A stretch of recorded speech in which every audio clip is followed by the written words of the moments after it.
लंकेच्या ठिकाणी जो असणारा लंकेश रावण या रावणाच्या नरडीचा घोट घेतील आणि संपूर्ण हे जे असणारे देव देवता सोडवतील. सर्वांना त्या ठिकाणी काहूर लागलेली आहे. रामा, तुम्ही अशा पद्धतीने थांबू नका. हनुमंतराय भरताला राम समजून बोलू लागले.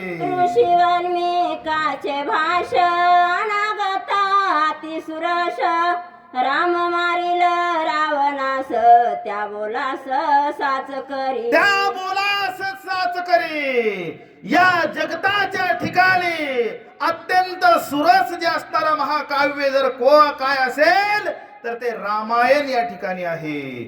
आणि म्हणून हे रामायण कोणी लिहिलेलं आहे? ऋषी वाल्मिकाने या ठिकाणी अनागत भाष्य असणारं रामायणाचं केलेलं आहे.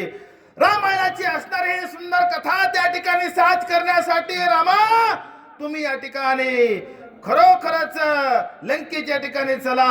हनुमंतराय भरताला राम समजून बोलू लागले. प्रतिपाळावे वेदाशी संरक्षावे पुराणाशी नुलंघावे ऋषी वचनाशी प्रतिज्ञाशी श्रीरामा. प्रतिज्ञाशी श्रीरामा, तुम्ही या ठिकाणी जगताच्या ठिकाणी खरोखरच सर्वांचं कल्याण व्हावं.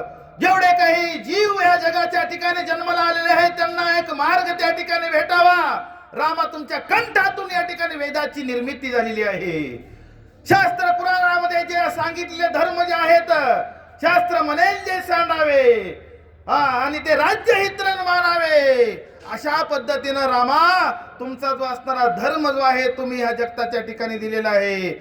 अशा प्रकारे हनुमंतराय भरताला राम समजून बोलतात. प्रतिज्ञा साच करी रावण